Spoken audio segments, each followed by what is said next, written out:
sejam bem-vindos ao Que Mãe Nunca, o podcast que aborda temas do dia a dia da maternidade real com duas mães que não são influencers ainda. Eu sou a Paula César, mãe da Madu. Olá, eu sou a Gabriela Rufino, mãe da Rafa. Tem coisas que a gente só entende depois que vira mãe. Antes dos filhos, talvez a nossa fé fosse rotina, tradição, algo que estava ali, mas não exigia tanto da gente. Mas depois que um filho nasce também um medo que a gente nunca tinha sentido. Uma responsabilidade que pesa, um amor que assusta de tão grande. E é nesse amor que algo muda e a fé deixa de ser teoria. Hoje nossa conversa é sobre isso. Afinal, que mãe nunca sentiu sua fé renascer após um filho? A nossa convidada de hoje é a Luíse Raposo. Ela é mãe da Valentina, de 11 anos, e do Henrico, de 6 anos. Ela é empreendedora, dona de uma agência de marketing digital. Seja bem-vinda, Lu. Obrigada por estar aqui com a gente. Obrigada, seja bem-vinda. Obrigada pela companhia de vocês, pelo convite. É sempre muito bom a gente poder compartilhar, né, as nossas histórias, né? Com certeza. Antes da gente entrar no tema do episódio, a gente sempre gosta que a convidada explique qual era o momento de vida dela quando ela se tornou mãe. Legal. Você pode dar uma pincelada pra gente? Como foi, assim? Agora virei mãe. Quando a Paula até falou pra mim sobre o tema, né? Eu falei, nossa, tem tudo a ver. E eu tenho uma história que, assim, conecta com o tema, né? Que é... Realmente, assim, eu acredito que as mulheres, as mães lá em casa vão ser edificadas também. Porque eu casei... Tava com 25 aninhos, e a projeção, assim, de a gente engravidar seria depois de uns 3 anos, né, pra gente curtir o casamento e tudo mais. E eu tinha vindo de um histórico, de uma história muito, muito desafiadora, que foi a história, né, assim, a fase da minha vida que eu mais vou falar, porque eu sofri. Com 16 anos, eu desencadeei a síndrome do pânico. E hoje, a gente sabe que, infelizmente, a gente tá vendo uma sociedade extremamente ansiosa. É um dos países mais ansiosos do mundo. As mulheres são as mais acometidas. Então, hoje já é um cenário, infelizmente, muito real e até muito comum. Mas, naquela época, hoje eu tô com 38, vou fazer 39 já. Mas naquela época, eu tava com 16 anos, ninguém sabia que era isso. Não se falava sobre isso. Não tinha Instagram como tem hoje. Não tinha essas informações que a gente tem hoje disponíveis, né? Então, ninguém sabia que era isso, nem o médico. Tanto que eu passei, assim, em médicos, atrás de médicos, tentando entender, avaliar o que eu tinha. Fiz exame de tudo que você possa imaginar. E sempre o médico falava, você tá bem, quando ia ver o diagnóstico. E eu falava, não, eu não tô bem, não é possível. Então, crises constantes. E isso durou muito tempo. Então, eu tinha 16 anos e eu fui ser curada com 28 anos. Então, eu passei a minha gestação doente. Aliás, quando eu descobri que eu estava grávida, foi 1 ano depois do meu casamento, né? Então, assim, não foi planejado. O planejamento era daqui uns 3 anos. Mas a enxerida chegou antes ali numa questão de... esqueci de tomar pílula aí, pimba. Foi um golaço.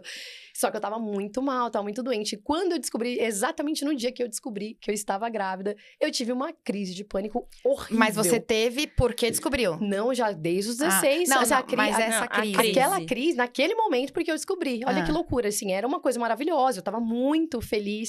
Era uma ótima notícia, por mais que, né, eu falei, né, a ideia era pra um pouquinho mais pra frente. Mas ali, aquela notícia, pra mim, meu Deus, encheu meu coração de alegria. Só que ainda assim, o cérebro, né, como eu vinha dessa programação, nesse padrão de ansiedade, de sempre estar com o cérebro ativado numa reação de ameaça. Então, ali também, querendo ou não, como você disse, né? Quando a gente se torna mãe, quando a gente descobre, agora eu vou ser mãe. Apesar de ser muito bom, uma excelente notícia, é claro que junto com esse combo vem as preocupações.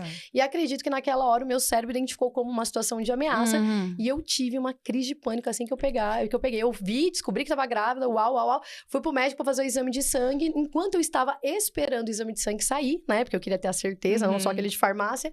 Me deu uma crise de pânico no shopping. Eu tava no shopping esperando ali com meu esposo. A gente foi jantar enquanto saiu o resultado do exame. E começou a me dar a crise de ansiedade ali, que eu falo, né? Eu já tinha ali quase...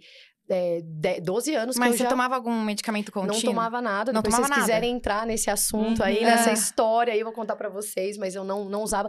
Tentei fazer terapia, não foi algo que eu assim, correspondi muito bem. O meu terapeuta tinha enviado, sim, pra psiquiatria. Até eu conto um pouco dessa história, né?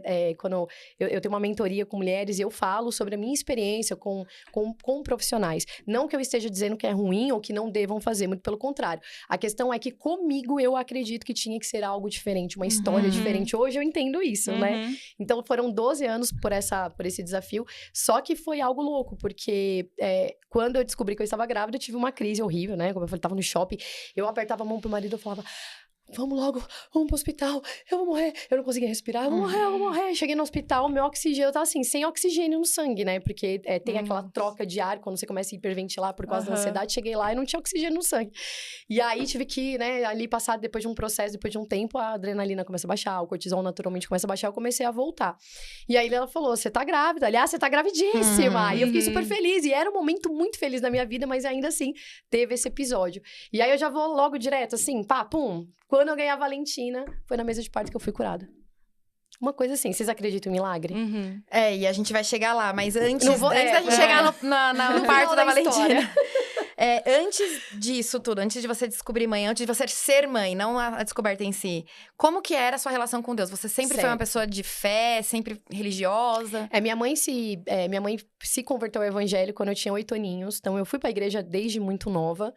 Tive aquela fase de adolescência, de querer viver do meu jeito, nos meus termos, né? Eu me afastei realmente, assim, não digo da presença do Senhor, mas me acabei me afastando um pouco da igreja. Fui viver do meu jeito. Foi nessa época que, inclusive, eu desencadeei a síndrome do pânico por uma questão de um episódio na minha vida. E assim, foi assim, vivendo, mas eu sempre fui uma mulher de muita fé, sempre acreditei, mas não posso negar que depois desse episódio, depois que a Valentina veio, depois da minha cura, depois de tudo que eu vivi, é claro que os processos, os desafios, os vales, né, os desertos da nossa vida que nos levam a lugares maiores. Então, assim, eu tenho certeza e convicção que antes de eu ter passado por tudo isso, antes de ter o episódio que logo eu vou contar pra vocês, eu sei que eu era de fé, mas não tanta fé. Então, eu tenho certeza, convicção de que esse tema hoje que vocês trouxeram, que eu me tornei uma mulher de muita fé, uma mãe de muita fé por conta da maternidade, isso é um fato. Hoje eu sou uma mulher que, se eu até brinco, eu falo, se Jesus fala assim, ó, vai lá ressuscitar aquele morto, tô lá em cima lá, vamos orar, esse morto vai levantar. Eu tenho esse nível de fé, sem duvidar. De verdade. E você associa isso diretamente ao nascimento da sua primeira filha? Eu vejo que essa minha trajetória, né, de tudo que eu vivi e o episódio, né, que aconteceu com a Valentina, e até depois que ela nasceu, eu tive algumas situações com ela. E nessas situações, eu pude edificar ainda a minha fé. Então, eu acredito que, assim, eu já era, mas depois de me tornar mãe, com certeza foi algo que cresceu muito mais, que foi muito mais edificada. E depois, assim, sua fé cresceu depois que você se tornou mãe, mas durante a maternidade, que não é fácil. E você já tem uma pré-adolescente. Você sentiu que em alguns momentos sua fé foi testada? Mas assim, falando mais sério, né? Porque é inevitável que a gente fale assim, pelo amor de Deus, meu Deus, eu não tô acreditando que eu tô passando por isso, né? Mas não tô falando dessas coisas do dia a dia, né? Tô falando, assim, um negócio mais grave, assim. Você sentiu que foi testado de alguma maneira? Aliás, ó, falando da Valentina, chegou algum presente dela pra vocês. Depois eu vou entregar, tá? Eu vejo que, assim, em questão desde quando eu recebi a notícia, toda a gestação, foi uma prova, né? Porque, como eu disse, como eu tava muito doente naquela época, então, assim, eu tive que passar os 9 meses de maneira muito desafiadora.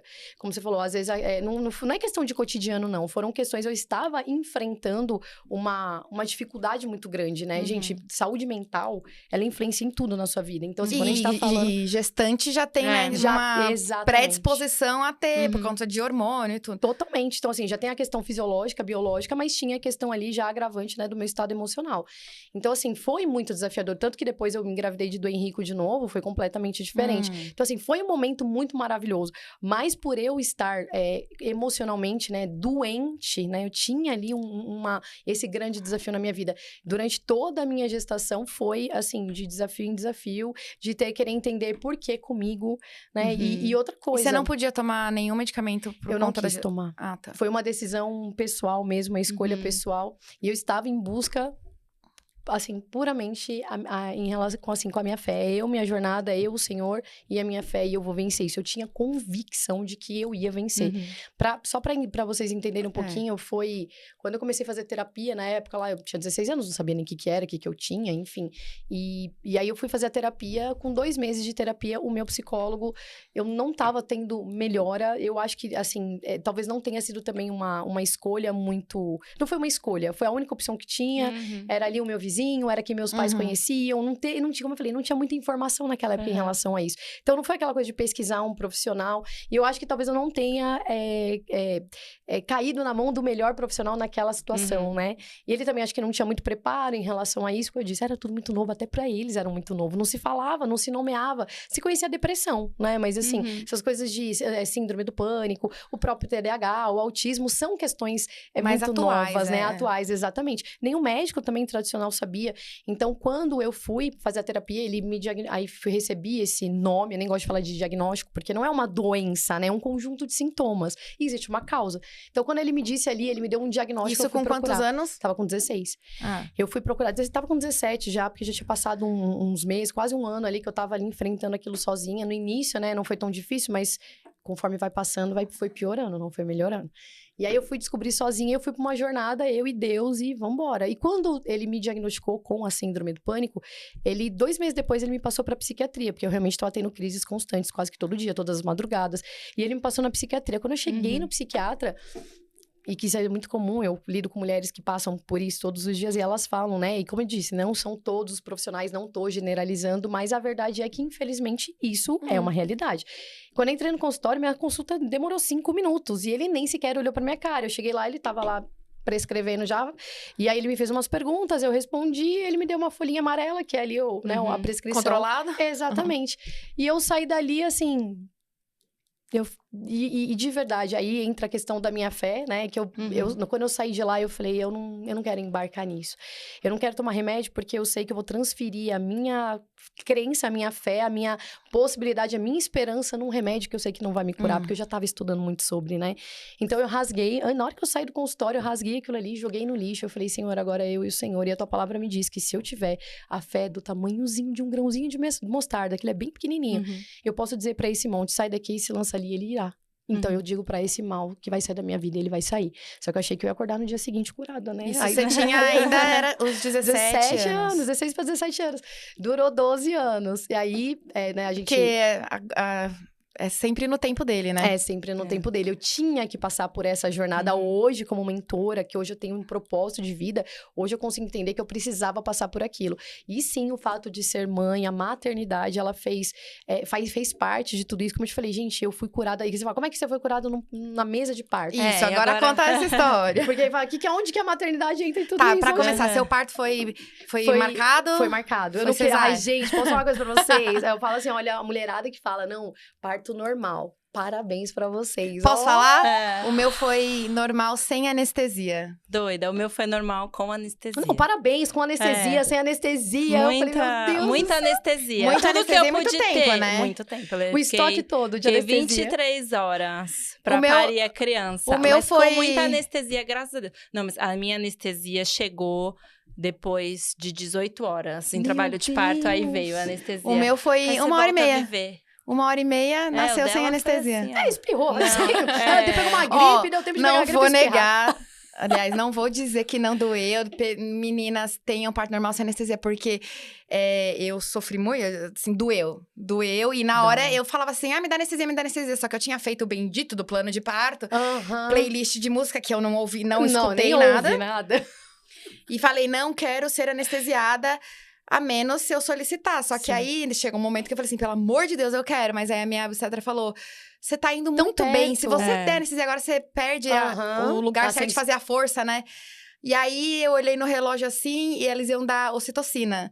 Aí eu falei, putz, eu queria ter o mais natural possível. Quando eu vi que a enfermeira ia colocar ocitocina, aí eu falei assim, agora essa menina vai. Eu fiz uma forçona, e aí saiu antes dela colocar a ocitocina no soro. Até me arrepiou. Acho que conecta muito com o que eu vou falar aqui.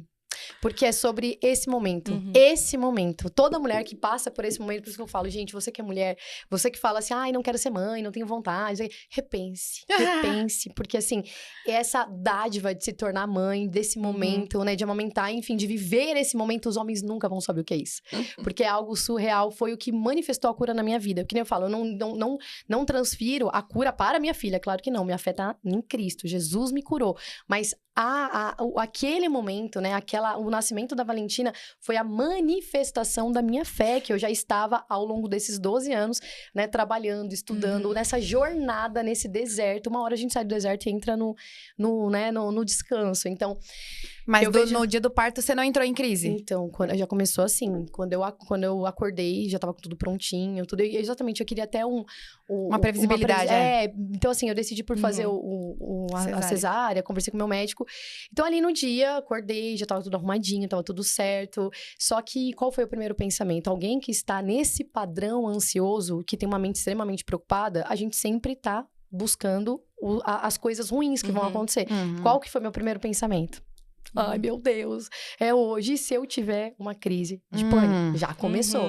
E aquilo que a gente mais teme é aquilo que a gente mais atrai. Então, eu já comecei amanhã já desse jeito. Ai, meu Deus, esse... Só que assim, ainda eu consegui controlar... Você tinha que ter marcado pro primeiro horário da manhã. Não, a gente... Não ia dormir. Também, possivelmente. Só sei que ali, durante aquela manhã, eu ainda consegui controlar, né, um pouco a emoção. Na hora de ir pro hospital, aí já tava mais assim, mais ansiosa, já hiperventilando, aqueles sintomas mais de ansiedade. Quando eu cheguei no hospital, eu estava bem. Parece que, assim, não sei, acho que eu comecei a viver tudo aquilo, eu comecei a esquecer dos sintomas e comecei a me entregar para aquele momento. E tava tudo ótimo, beleza, meu médico chegou, e a gente foi pra mesa de parto, tava tudo ótimo, meu marido gravando, a gente brincando. Só que na hora que eu deitei, que ele pediu pra eu sentar, né, e a gente toma hack, né, e aí comecei a sentir, assim, as pernas adormecerem, eu achei mal barato, ai, que legal, haha, minha bunda tá dormente, tá formigando. Na hora que eu deitei, que aí adormeceu tudo de uma vez, aí veio. Ai, meu Deus, se eu tiver uma crise de pânico aqui, agora? Eu não tô sentindo minhas pernas, não tem como eu sair correndo daqui, daqui a pouco o médico me abre. Aí começou, aí vem aquele turbilhão de pensamento avassalador, e aquilo domina. E assim, tem uma premissa que eu sempre falo pras meninas da mentoria: pensamento gera sentimento. Isso é fato. Isso é provado, né? A ciência ensina a gente, né? A psicologia ensina que os nossos comportamentos são provenientes dos nossos sentimentos. E os nossos sentimentos, a origem é pensamento. Então, você começa a pensar em preocupação, você começa a criar um cenário catastrófico, como eu fiz ali deitada. Cara, eu já comecei a passar mal.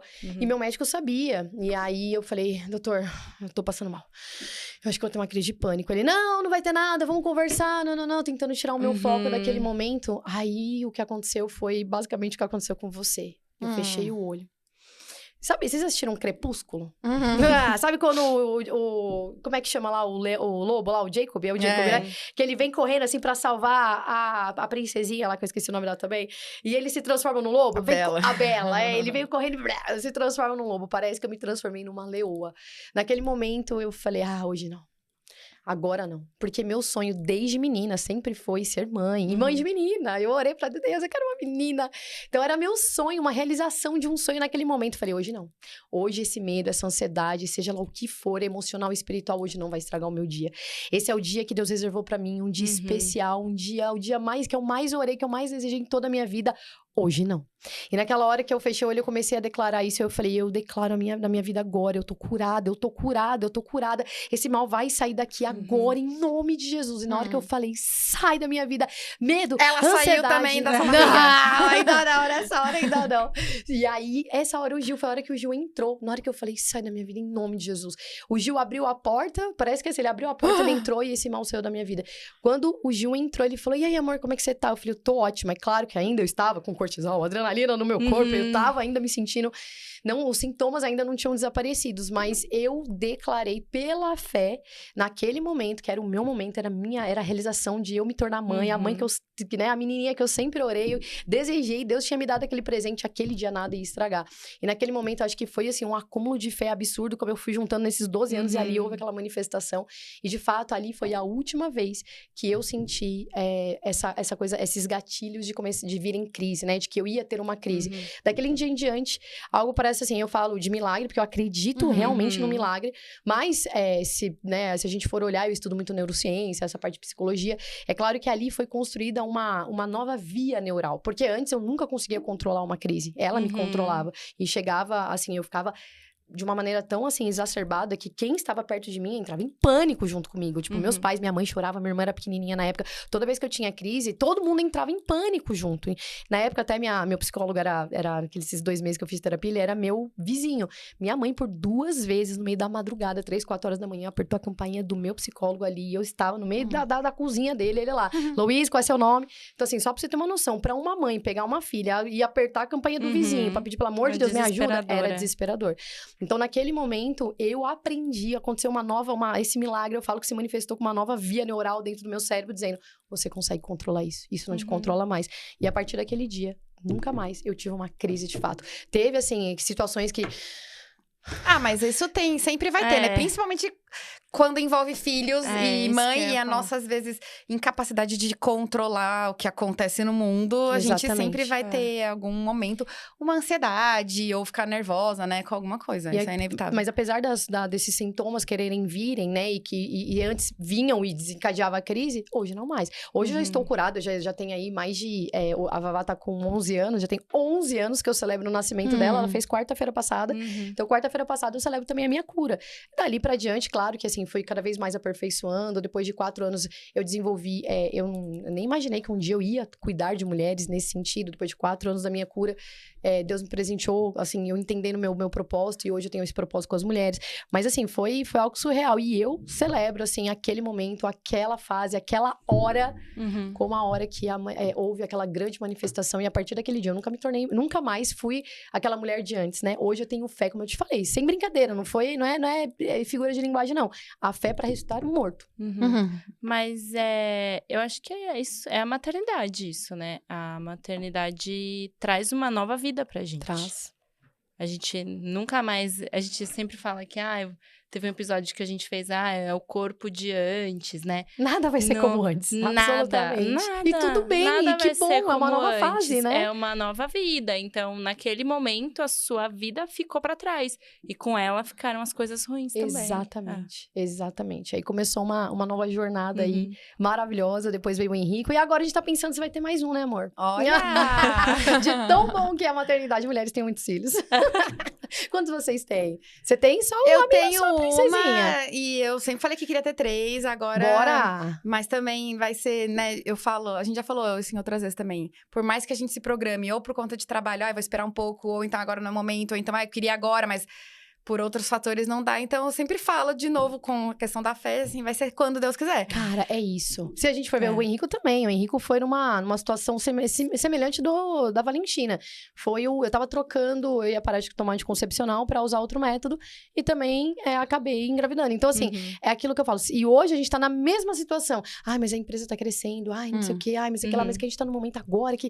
Então a gente sempre, aliás, a gente nunca vai se achar pronta, preparada psicologicamente, emocionalmente, financeiramente. Pode estar preparada e não engravidar. Exatamente. Você acha que tá preparada, né? Você acha que tá preparada e não tá.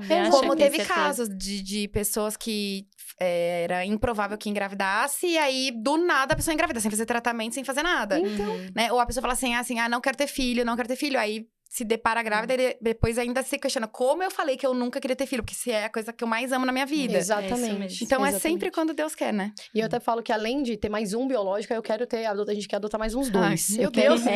Sabe, eu quero assim, quando tiver velhinha, aquela cheia. casa de novela, que você tem aquela mesa com 12 lugares, assim, aí eu vou incentivar meus filhos a terem muitos filhos e os meus netos a terem. Então eu quero uma casa bem cheia.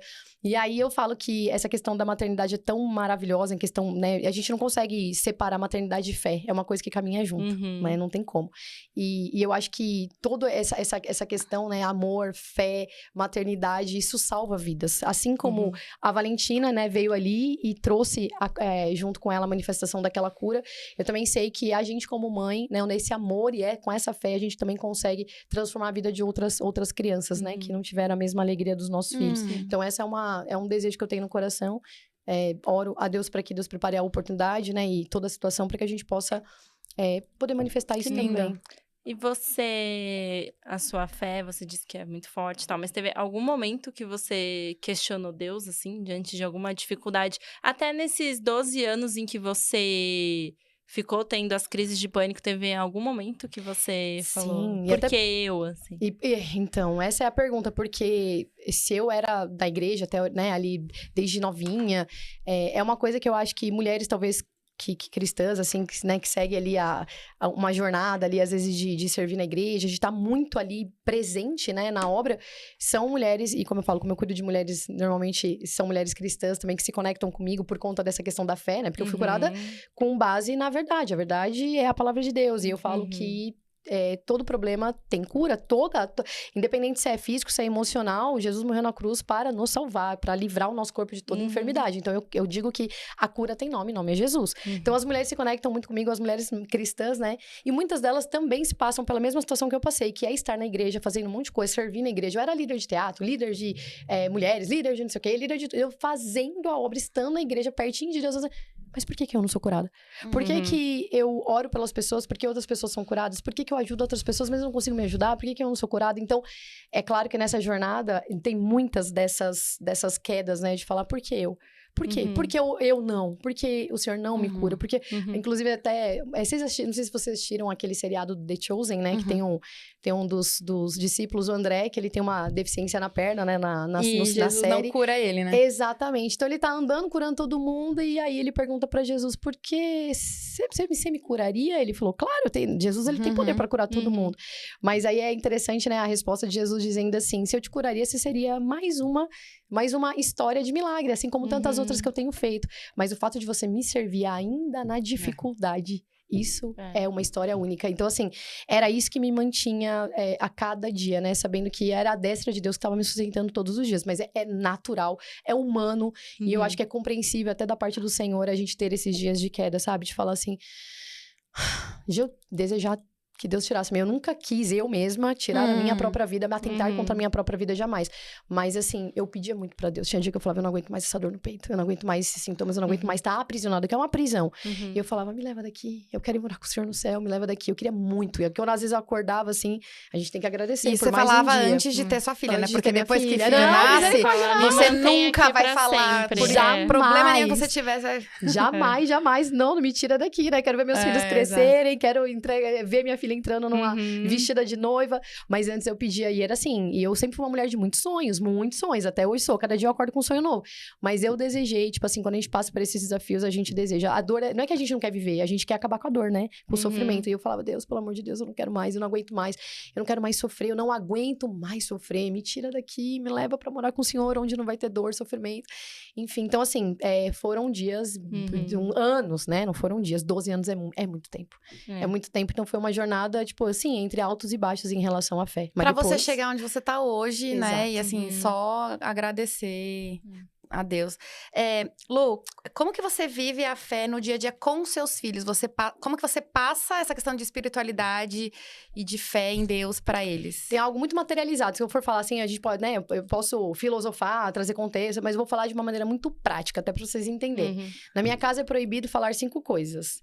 Eu não posso, eu não consigo, não tem como. Qual que são as outras 2, amor? Agora, essas 2 outras foram novas. Não tem dinheiro, né? Porque, tipo, aquela coisa, a gente não tem dinheiro pra ir, não tem dinheiro. Essas 2, assim, eu vou deixar essas 2 últimas, a gente acabou colocando a mais agora, tem mais a ver com a parte financeira. Mas essas 3 coisas é proibido. Eu não posso, eu não consigo e...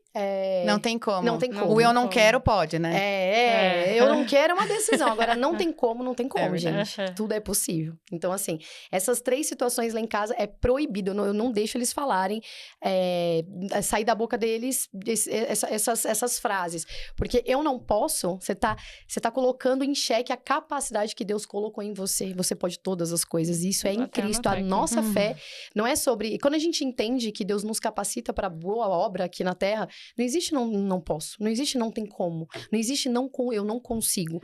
Então, isso é uma questão de identidade. E eu já vi uma frase assim também. Se você quer, ou se você sonha, é porque Deus já vai fazer você fazer aquilo. Porque senão não teria o sonho ou a vontade dentro de você. Exatamente. Quando Deus nos coloca aqui na Terra, eu acredito que existe algo que é maior do que a gente, que é o propósito. A gente não nasce e Deus nos dá um propósito. Deus nos traz aqui para o cumprimento de um propósito. Por isso que eu tive que passar por tudo que eu passei, porque hoje eu tenho um propósito. E hoje, assim, eu somo dezenas e dezenas de mulheres curadas através do meu testemunho. E a minha mentoria é gratuita, eu não cobro. Eu me entrego nessa mentoria, essas mulheres entram, e são mulheres que pararam de tomar remédio, que estavam tomando remédio 7, 8 anos, fazendo terapias intermináveis e não melhoravam. E na mentoria é um mês e uma semana. São 10 aulas, são 10 semanas. São 10 aulas, são 5 semanas. E nessas 5 semanas, as mulheres são curadas. Tanto que tem mulheres hoje, que já somam 5, 6 anos, 5 anos que eu, desde a primeira turma da mentoria, que hoje são terapeutas, psicanalistas, estão agora atribuindo também essa cura na vida de outras mulheres. Então, o negócio é cura de verdade, não é? Melhorei um pouquinho, mas depois voltei. Não, mulheres são curadas na mentoria.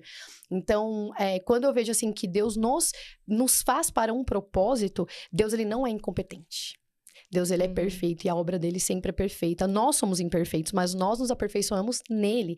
Então, quando você fala, eu não posso, eu não consigo, não tem como, você tá colocando em xeque as habilidades que Deus colocou em você. Deus não é incompetente. Então, assim, não existe isso. Se não tem jeito de fazer desse jeito, é um outro jeito. Pede sabedoria.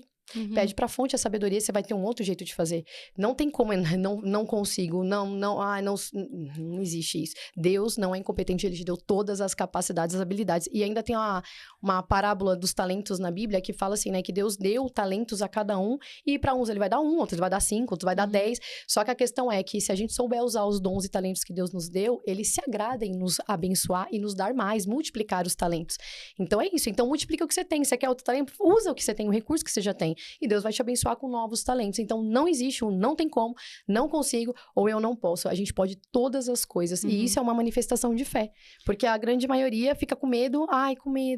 Aquela coisa de, tipo assim, de se sentir menor do que é. Isso a gente tá falando de identidade. E é uma coisa que eu sempre fiz com os meus filhos. Fortalecer a identidade deles. Quem eles são em Cristo. Então, não vai ter ninguém que vai chegar neles e vai falar... Eu falo, eles não sofrem de bullying, não. Porque, pelo amor de Deus, eles têm, assim, a identidade muito prevalecida na vida deles. E isso é uma questão de fé. Saber quem eles são em Cristo. E tem alguma idade que você começa a trabalhar isso neles, que eles já vão entender? Ou eu imagino que isso tenha sido natural, assim, né? Foi muito natural, porque como eu falo, quando você passa por uma jornada, e como eu estudei muito isso, eu nem imaginava que eu ia um dia, né, trabalhar também pra isso, né, nesse sentido. Mas por ter estudar muita essa questão da mente humana, comportamento e tudo mais, e ser uma mulher de muita fé, isso foi natural, é uma coisa que a boca fala do que o coração tá cheio, a gente transborda. E eles ouvem desde sempre. Comportamento. Eles nunca ouviram na minha casa eu dizer, eu tenho medo. Medo é ansiedade. Eu tô curada disso. Eu não tenho medo. Então, assim, você fala, mas como assim você não tem medo? Claro, fisiologicamente, o ser humano tem medo. Isso é algo que Deus colocou, é inato do ser humano a gente sentir medo como preservação de vida. E numa situação assim, eu tenho medo que meu filho saia sem mim e aconteça alguma coisa. Isso é um medo. Então, é isso. Aí são medos mais fisiológicos, se a gente for parar pra pensar, assim, né? Que a gente tá falando de, tipo assim, de preservação de vida. Isso é até fisiologia. Mas meus filhos nunca ouviram eu falar, e eu não uso essa palavra, inclusive. Eu não uso palavra, tem duas palavras que eu não uso na minha casa também. São algumas regrinhas, né? Medo e problema. Eu não tenho problema, eu tenho desafio. Todo desafio vai me levar pra um lugar mais alto.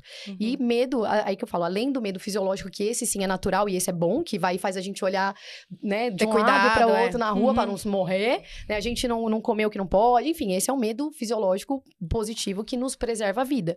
Agora, esse medo psicológico, esse medo que é patológico, esse medo que é aprisionador, esse medo que é que te leva a ficar com uma mente preocupada, isso daí ele não faz o menor sentido. Isso eu entendi ao longo dessa minha jornada. Então, isso é o que eu ensino meus filhos. Que daí minha filha, aí entra uma questão que, quando a Valentina nasceu, eu tive que aprender a exercer isso primeiro nela. O Henrico já veio assim, já tava tudo muito mais fácil, filho, né? Também já é mais fácil. Mas a Valentina, ela recebeu carga genética da ansiedade. Porque quando eu tava grávida dela, eu tive várias crises no meio da gestação. Diversas vezes eu tava doente, muito doente. E já é provado cientificamente que... É isso que eu ia te perguntar, se você fala isso porque algum médico falou que isso foi genético ou hereditário, não? Isso, né? assim, é normal porque, assim, os nossos filhos, eles recebem não só, por exemplo, uma mulher, muitas vezes, que é usuária de droga, ela vai receber ali, o bebê vai receber a carga, né, da droga, mas também genético, das emoções. Então, por exemplo, a gente sabe hoje, né, isso já não é novidade pra ninguém, que um bebê que foi rejeitado na barriga, ele nasce, ainda que não tenha consciência ainda de tudo aquilo, ele nasce com marcas de rejeição, isso muitas vezes tem que ser tratado. Então, assim, isso é fato, que acontece na barriga, essa experiência intrauterina, ela é fundamental para o que vai acontecer depois do nascimento. Então, a Valentina recebeu muita carga genética por conta da ansiedade. Quanta adrenalina e cortisol, coitadinha, que ela recebeu lá de todas as crises. Então, assim, quando ela nasceu, a gente teve uns 2 episódios, que eu posso até contar aqui pra vocês, que foram 2 episódios de manifestação de ansiedade que ela teve e que eu falei, pode deixar comigo. Isso aí eu já tô graduada. Primeiro foi foi quando ela tinha acho que nem tinha 2 aninhos ainda. Ela tava começando a andar, assim, né? Tava cambaleando 1 aninho e pouquinho. A gente tava no nosso prédio e aí ela acordou num belo dia e aí saiu da caminha dela, foi até, eu tava na cozinha, oi princesa, vem aqui com a mamãe. E ela saiu do quarto dela, na hora que ela veio vindo, dava, assim, a cozinha ela fica de frente pros 2 quartos, tanto o meu quanto o dela. E na hora que ela veio pra cozinha, ela virou assim pra trás, acho que ela viu, assim, aquela visão meio periférica que a gente tem. Ela viu na janela do meu quarto um cara, porque os caras estavam limpando e pintando do lado de fora. E ele tava ali na janela, assim, ó, com aqueles parafernália, tudo ali, limpando, pintando lá embaixo. Na hora que ela viu, acho que ela não conseguiu, tinha acabado de acordar, não entendeu direito o que era. Só sei que ela tomou um susto, ela tinha 1 aninho e meio, 8 meses, uma coisa assim, 1 ano e 8. Na hora que ela viu aquilo, ela pulou e saiu correndo, e veio, me agarrou. Aí eu peguei ela e fui tentar mostrar pra ela o que era, explicar pra ela. Ela não olhava, ela não conseguia olhar, e ela tremia, assim, ela tomou um susto, e acho que o cérebro ainda não tinha processado. E aí eu tentando mostrar pra ela, só que assim, ela entrou num medo, tipo, medo absurdo, e ela brincava, ia no escuro pegar um brinquedinho no quarto, e ela começou a não fazer mais isso. E ela não ficava mais sozinha em nenhum ambiente, e esse medo começou a tomar conta do cérebro dela. Foi um gatilhozinho ali, uma situação que aconteceu, e ela começou a ficar com medo de tudo. Aí passou, aí tentei levar ela lá fora, mostrar o tio, nada, ela não queria ver. Ela agarrava em mim assim, ó, e colocava o rostinho aqui no meu pescoço e não queria ver. Aí foi uma semana e aquela coisa de falar, não, tudo bem, normal, né? Achando que, levando isso daí numa questão mais normativa. É normal, tá com medinho, né? E aí começou 7 dias, 8 dias, 10 dias. Quando começou a bater 15 dias, 2 semanas, e ela desse jeito... Aí eu senti realmente uma sensibilidade da parte do Espírito Santo pra começar a agir de forma mais espiritual. Porque, tipo assim, o inimigo já não conseguia mais me atacar. Mas começou a atacar aquele que é o ponto fraco da gente. E aí eu falei, aqui não. Eu falei, aquela leoa que manifestou aquele dia lá no dia do parto, lá, ela tá aqui de novo. E aí, naquele dia, na hora que o Gil chegou em casa do trabalho, eu falei, amor, o Espírito Santo me trouxe, né, uma direção pra gente começar a orar pela Valentina e, tipo assim, quebrar esse espírito do medo. E aí, quando ele chegou, ele falou, vambora. E aí, a gente começou a fazer... mentira, esse do culto em casa foi na segunda situação. E aí, simplesmente, eu falei, Senhor, eu creio em nome de Jesus que o Senhor vai curar minha filha e que isso aqui vai sumir. Ela dormiu, naquela noite ela dormiu, esperei ela dormir. E a gente começou, coloquei um louvor em casa e a gente começou a entrar em batalha espiritual. Comecei a orar na minha casa inteira, expulsando o espírito do medo. Porque eu já entendia que aquilo lá não era mais só psicológico. Aquilo estava começando a virar uma batalha mesmo. E eu comecei a orar, a gente começou a orar e começamos a guerrear dentro de casa e comecei a expulsar o espírito do medo. Aqui não. Na minha filha você não toca, ela é herança do Senhor. Eu venci e aqui na minha casa você não entra. Enfim, e ungir a minha filha. A gente tem costume de ungir, né? Ungir a minha filha. E eu falei, Senhor, tua palavra fala de um lago de esquecimento onde o Senhor joga os nossos pecados quando nós nos arrependemos. O Senhor vai pegar toda essa lembrança dela aqui e você vai jogar nesse mesmo lago de esquecimento em nome de Jesus. E amanhã ela vai acordar como se nada tivesse acontecido. Adivinha o que aconteceu no outro dia? Eu tô arrepiadíssima. Ela acordou, voltou a ser a criança que era antes. Mas nem olhava na janela, não ficava... Voltou a entrar no quarto, brincar. Surreal. E um outro episódio foi na época do Henrico. Resumindo aqui rapidamente, eu tava grávida, ela tava muito ansiosa, porque ela queria um irmãozinho. Você vê como é que é essa questão da ansiedade. Que eu falo, não é só nas coisas ruins, é quando as coisas são boas também. Ela queria um irmãozinho, mas talvez veio tanta preocupação na cabecinha dela. E agora? É um irmãozinho, não vou ser mais a menininha. Não sei o que passou pela cabecinha dela. Ela tava com 4 aninhos e ela começou a desenvolver comportamento de toque. Transtorno compulsivo obsessivo.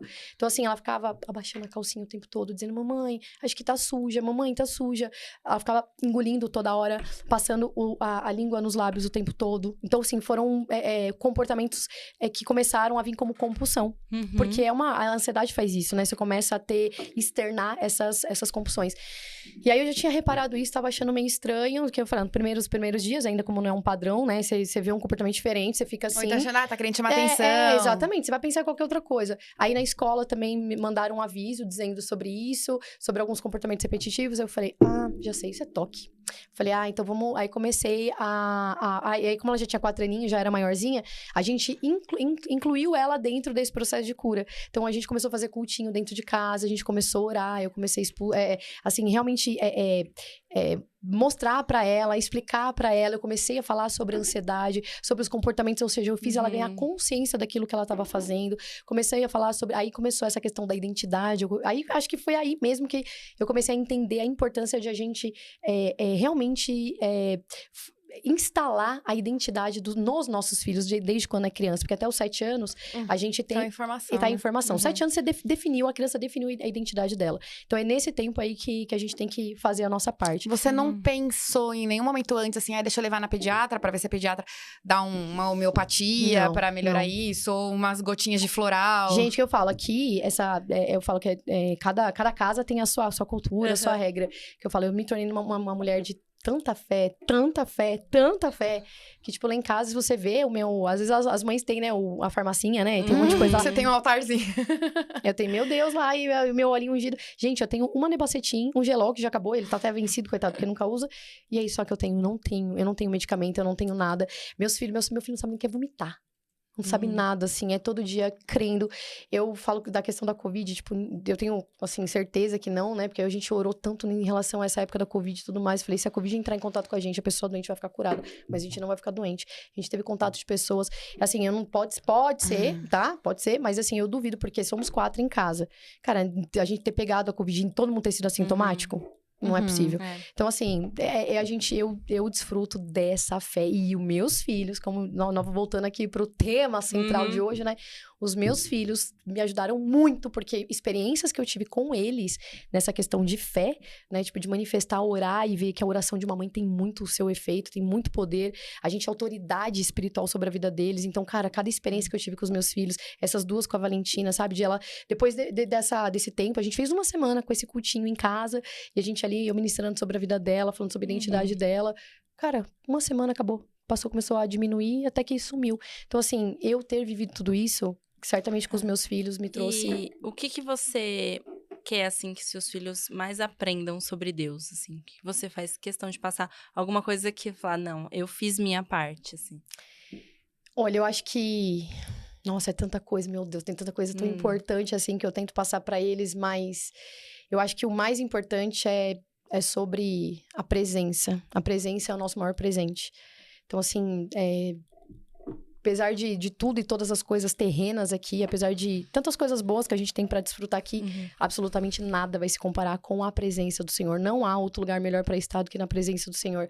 Então, assim, eu falo assim que nem nessa época agora, né, de carnaval, a gente tava comentando de carnaval, a gente não cultua carnaval, acaba não fazendo parte, né, fere os nossos princípios.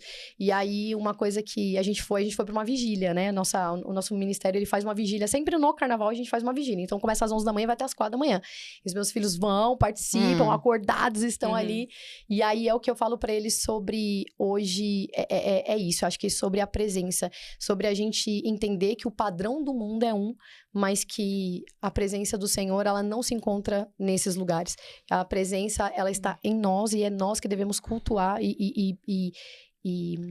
e assim, manifestar, né? A gente precisa cuidar da presença do Senhor, porque o Espírito Santo é um Espírito. E teve algum momento, assim, que eles falaram, ai, mãe, não quero ouvir falar de Deus, eu não quero saber disso, isso é chato, ir pro culto é chato? Eu sei que eu passei por isso, né? Então, assim, eu não posso dizer do que dia ainda de não vai amanhã. acontecer. Exatamente, eu oro pra que não, assim, eu desde os 8 anos que a minha mãe começou aí, eu comecei também, tive a fase da adolescência que eu me afastei que um também pouco. tem muitas influências externas, né? Quando começar a ser adolescente, más amizades. Lógico que tem. Eu digo assim, eles nasceram em um berço já cristão. Então, assim, eu acredito que talvez seja um pouco mais difícil, mas eu tenho certeza que não é impossível, que pode acontecer.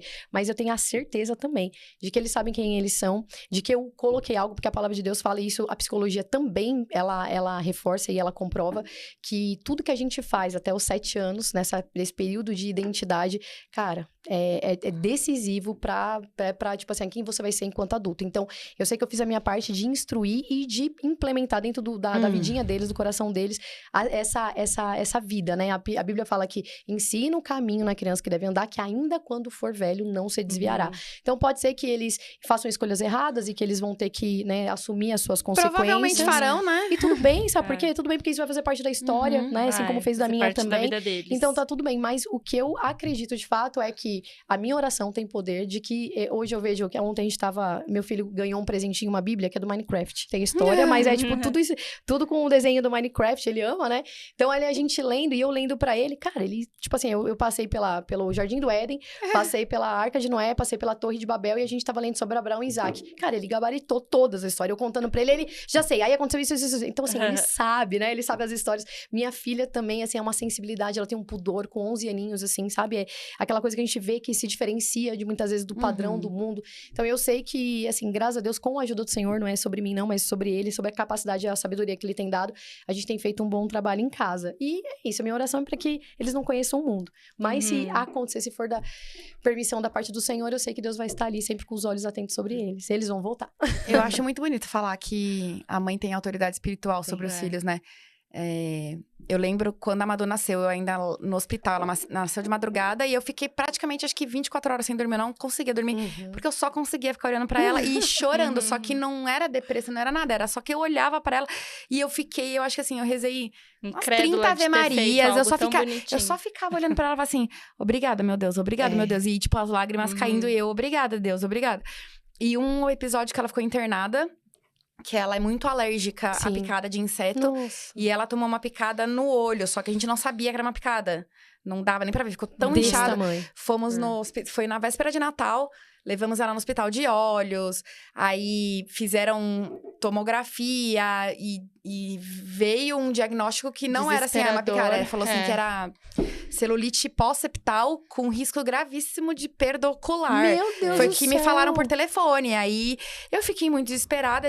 Eu falei, não, vou no especialista. Só que 24 de dezembro, né? Ah, meu Deus do céu, olha que dia 24, ainda. 25 de dezembro.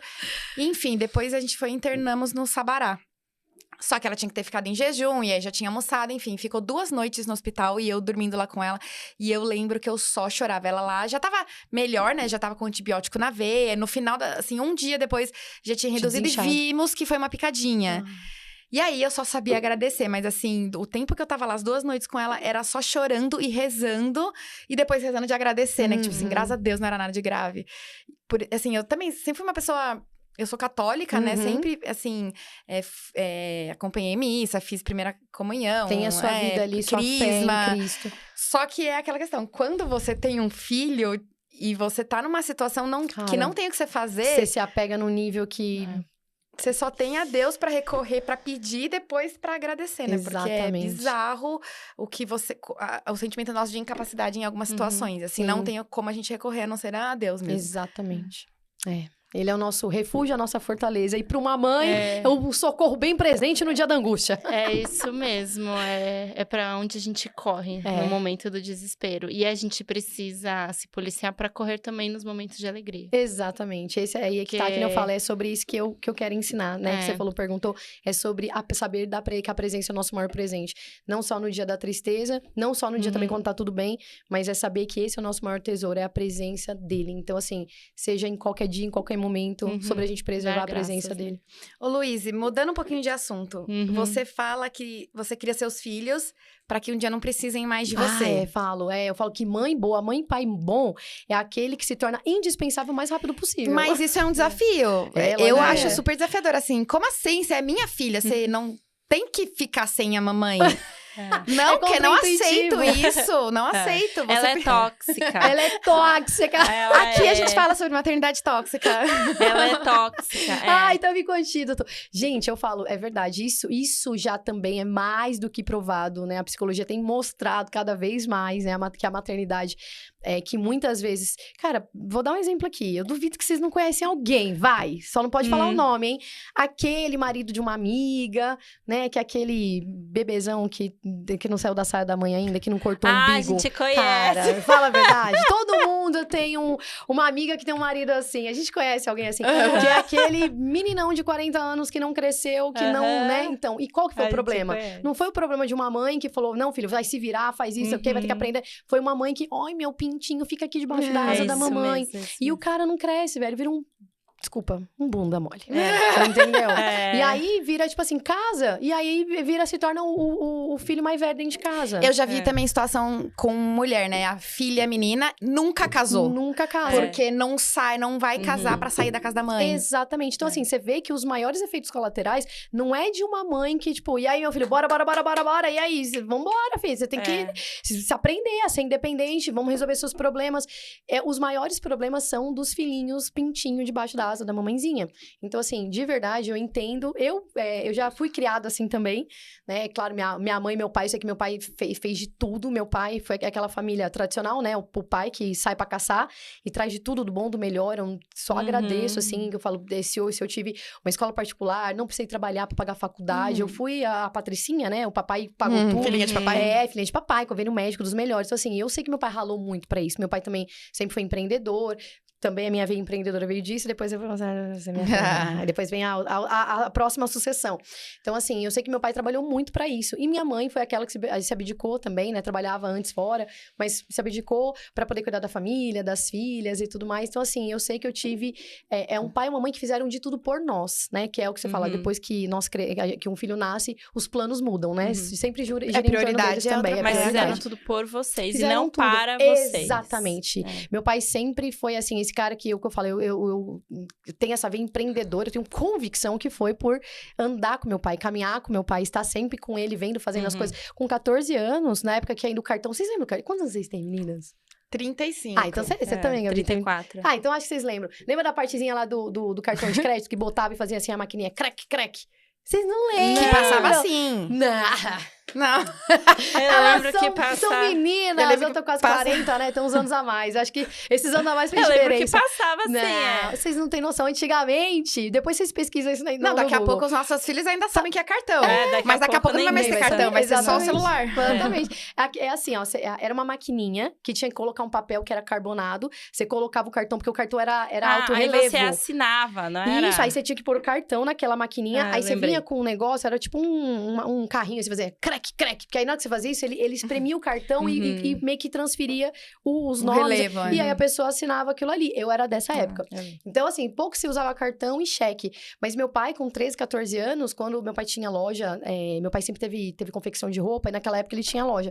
E aí, quando as gerentes saíam de férias, era quando eu entrava de férias na escola. Porque quem abria a loja, fechava a loja, fazia fechamento, levava uma lote de dinheiro, porque era muito dinheiro naquela época que você trabalhava, né? Colocava dinheiro na mochila e ia pegar o busão pra ir pra casa. Então, meu pai sempre me colocou nessas situações e, tipo assim, com responsabilidade, acordar, ir lá, abrir a loja, fechar a loja, fazer o fechamento, levar o dinheiro no negócio. Então, sempre foi muito assim. Minha mãe também... Te ensinaram, apesar de te proverem com tudo. Exatamente. Mas, Lu, como que você ensina os seus filhos a terem autonomia, a serem independentes num futuro de você? Porque a gente sabe que hoje ainda, né, são dependentes. Sim.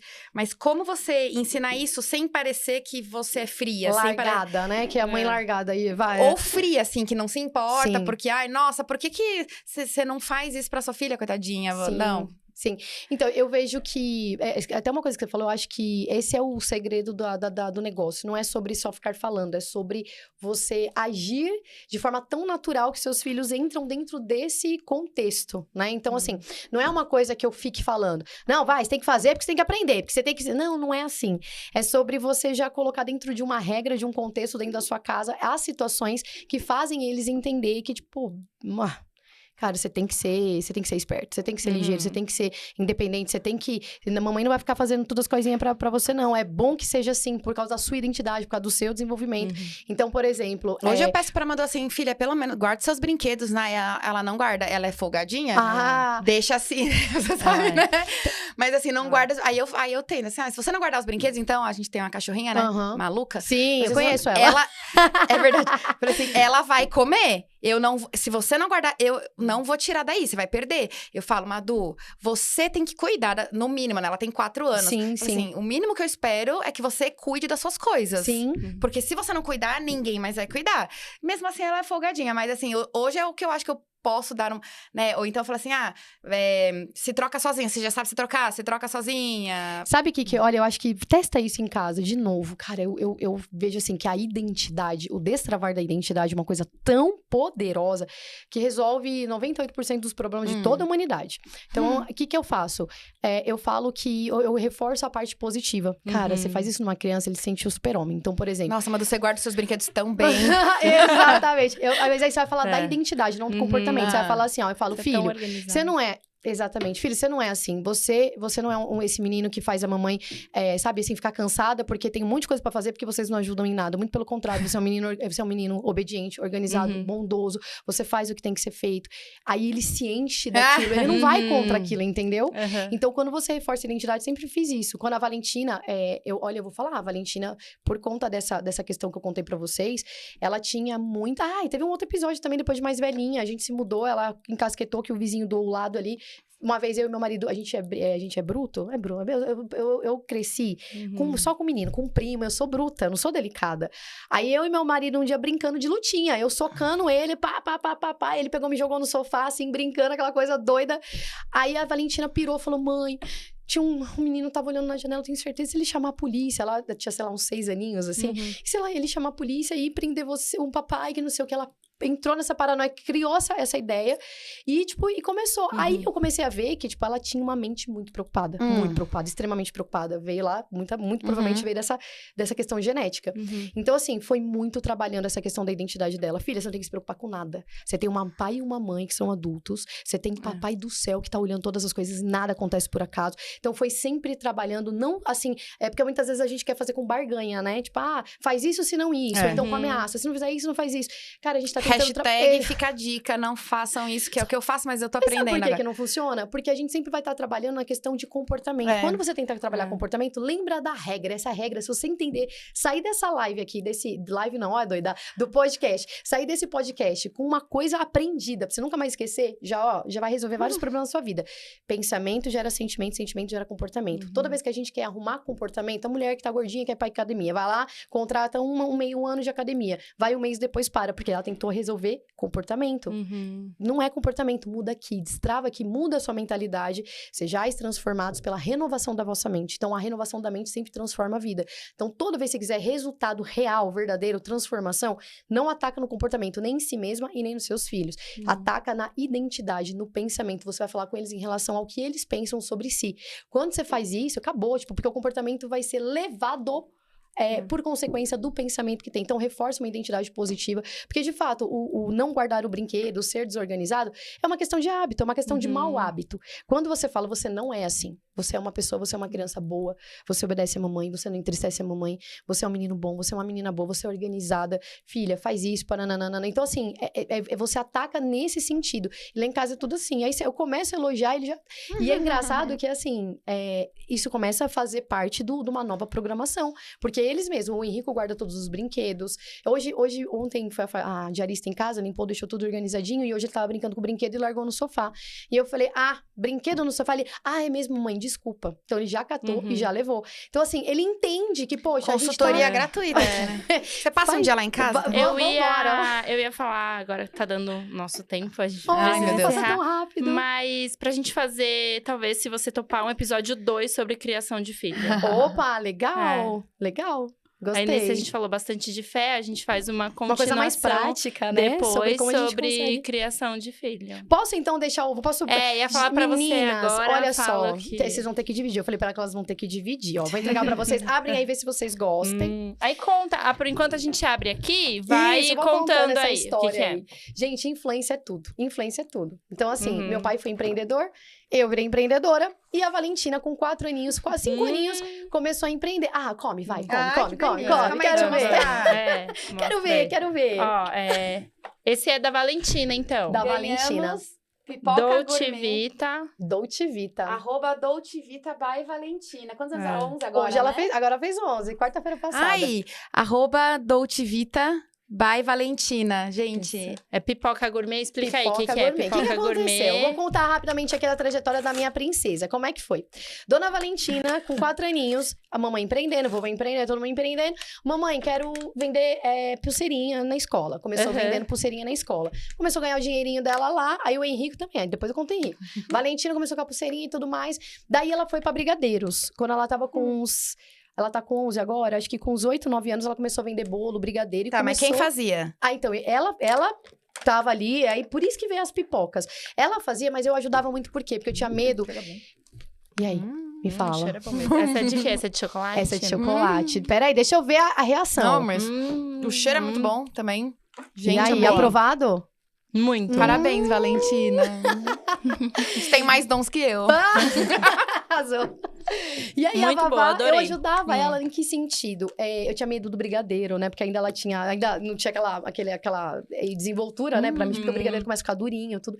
E eu tinha medo daquele trem virar em cima dela. Que eu falei, tô dando ali o vambora, vai fazer, o negócio é seu e tudo mais. Mas, claro, com cuidado, com todo o respaldo de mãe. Então, eu tinha que ajudar ela muito na questão de fazer as bolinhas. Ela fazia, passava pra ela enrolava no brigadeiro. E ela sempre preocupada, tá? Tinha que ser, fazer a publi aqui de graça. Chocolate do padre, tinha que ser leite condensado Nestlé, tinha que ser cacau. Não podia ser... Tem que ser do melhor. Tinha que ser do melhor, era a exigência dela. Aquele granulado era granulado de açúcar, não. Era aquele granulê da Melker, que ela queria que é chocolate mesmo, sabe? Um quadradinho. Exatamente. Pois bem, só que aí eu falei pra Vá, chegou uma hora que eu não tava conseguindo ajudá-la, e a gente também com a empresa, né, crescendo e tudo mais, eu falei, Vá, sabe o que eu acho que a gente precisa fazer? Isso foi ano passado. Falei, você precisa desenvolver um produto que você consiga fazer sozinha, sem a ajuda da mamãe, que aí assim a mamãe não precisa te ajudar, você já tá agora com 10 anos, tudo você manda ver. Então, pega algo que seja mais prático, a gente foi pesquisar, e aí surgiu a ideia das pipocas gourmet. Então, aí a gente fiz o primeiro lá junto com ela, ajudei, desenvolvemos o processo, e agora ela faz, independente de mim, não precisa de mim pra fazer. Então, eu compro as embalagens, ela que fez o logo, Muito ela que fez legal. tudo certinho, o Instagram dela, depois vocês entram lá também pra curtir, acompanhar. Muito legal. E aí, gente, a grande E novidade, gostoso. vocês não têm noção, até ano passado, era as pipocas valentinas da Valentina, ela chega a vender, tipo, R$1.000 por mês, porque ela vende na escola, ela vende na confecção do meu pai, ela vende pra família. Dá um cupom No de desconto condomínio. pra quem tá assistindo a Bora, gente. vamos dar uns 10% de desconto? Você que sabe. Que mãe nunca 10? Isso, que mãe nunca 10, boa! Comprou, se chegar lá no Instagram, pedir, vai ganhar 10% de desconto. Show, adorei. E aí, a Valentina, esse ano, no dia 1º de janeiro de 2026, nós estávamos com um casal de amigos nossos, e aí foi oferecido de sobremesa, pipoca, que é o que tinha em casa, porque não tinha outra sobremesa. Galera, vamos comer pipoca, colocamos lá. E aí, esse casal de amigos, também são empreendedores, olhou pra mim e falou, Lô, você sabe que você tem um negócio aí, né? Eu falei, sei. E até porque um dos nossos clientes, a gente tem como cliente também do nosso grupo, né? Da Velg, que eu tenho uma agência de marketing digital. Um dos nossos clientes é o Grupo Bem Barato, que é uma rede de atacadista supermercado enorme, né? E eu falei, sei que eu tenho um produto e eu tenho um bom contato, eu tenho um bom relacionamento com o pessoal lá. E eu falei, cara, eu também tenho um bom contato. Falei, pena que eu não consigo desenrolar isso sozinha, né? Claro que aí nesse quesito a gente precisa de adultos, né? E eu falei, e a Vavá então vai vendendo assim, aqui, colar, nananã. E aí você já sabe onde que veio e dói. Aí como é que finaliza a história, Já né? imagino. Eu falei pra ele, falei, ó, vamos lá, se vocês toparem entrar com a gente aí no negócio, a gente fecha uma sociedade e a gente faz esse negócio crescer junto. Ele, então bora. Gente, anunciando em primeira mão, estamos prestes a inaugurar o primeiro quiosque Que da legal! Valentina, Ai, que Dolce Vita by Valentina, no Grupo Bem Barato, na unidade da Pereira Barreto, que é só o primeiro. Legal. E a ideia é abrir agora. Não, e essa unidade gigante. Gigante, é linda. É. E a ideia é a gente abrir depois, a gente vai fazer ali o primeiro protótipo, né? A gente entender daqui até o final do ano, a gente pensa em abrir agora um quiosque em cada Meu loja Deus. por mês. Nossa, a gente é E bom virar real. franquia. É bom então, real. assim, a Valentina Que com a legal. nossa idade, meninas, vai estar Então. milionária. Vai. Muito bom. Ô, Lu, antes de eu fazer a mensagem final, deixa aqui o seu Instagram Tem o da consultoria. Velg, tem o meu, da três. mentoria e da Vavá. Isso. Então, vai lá, anotem aí, hein? Da Valentina é Dolce Vita, com C, mas é Dolce Vita by Valentina. Segue ela lá e agora a gente vai começar a movimentar esse Instagram aí com todas essas novidades. Próxima entrevistada vai ser a Valentina. Pois é, Na verdade. próxima você traz a Valentina. Pode deixar, ela adora também. E aí tem o meu, que aí é onde eu desenvolvo esse ministério, né? Esse trabalho com as mulheres que hoje sofrem com transtorno de ansiedade, que é Mentora Louise Raposo, Louise com Z. E tem um underline também, tá? Mentora underline Louise Raposo. E o da Velg, que é Velg, e é Velg por causa que é o nome da nossa família, Valentina, Henrico, Louise e Gil. Então é Velg 7, porque é a nossa empresa, da nossa família, que também, né, ajudam outras empresas que são formadas de família a prosperarem. Então, é Velg 7, 7 número 7, que é o nome da perfeição, número da completude. Por e isso. aí, eu também acho que no próximo episódio, ela entra mais nessa mentoria aí, como o pessoal participa, tudo, né? Legal, A gente legal. fala Boa, desse assunto, boa. é. Ah, eu adorei, É. meninas. Uma hora passa assim rapidinho, né? Passa muito Vocês são rápido. demais, viu? Simpaticíssimas, Eu vou ler aqui rapidinho um fechamento quando a gente fala, né, de fé e de autonomia com os filhos. Então, ser mãe é aprender a amar e a soltar. A gente passa anos ensinando, protegendo, orientando, mas o verdadeiro sinal de que fizemos bem é quando eles conseguem caminhar sozinhos. Criar para que um dia não precisem mais de nós não é frieza, é fé. Fé de que plantamos valores, fé de que o amor ficou, fé de que mesmo de longe eles levarão dentro deles aquilo que ensinamos. Talvez nossos filhos nunca deixem de nos amar, mas que eles não precisem de nós para existir e escolham estar perto. Me arrepiei. Porque, no fim, maternidade não é sobre posse, é sobre missão. E talvez a fé mais madura de uma mãe seja justamente confiar em Deus para cuidar dos nossos filhos quando a gente aprende a soltar. Meu Deus, tô arrepiada É. dos pés à cabeça. Eu acho que nesse texto foi maravilhoso, você foi maravilhosa. Resume exatamente tudo que a gente conversou aqui. É sobre isso. Adorei. É sobre isso. Compartilha esse texto comigo. Sim. Achei lindo. Lu, muito obrigada. Então, a gente espera você num próximo episódio. Com mais pipocas, né? Por Por favor. favor. Morango, Aliás, leitinho. eu Isso, amei pode fazer trazer episódio que comendo. ganha presente. Não ganha É. presente, mas comendo. A gente sempre diz, estamos no 22º episódio, a gente nunca trouxe nada pra comer. Da ó. próxima vez, o que a gente faz? A gente já traz uns potinhos, eu vou trazer mais sabores, a gente distribui Faz uma aqui enquanto... degustação. Isso, enquanto faz o tá. podcast, vai degustando as pipocas da Vavá. E se você gostou desse episódio, se você se identificou, curta as nossas redes sociais. Estamos no YouTube, no Instagram e no Spotify, no @QueMãeNunca. Obrigada, até o próximo episódio. Tchau, tchau.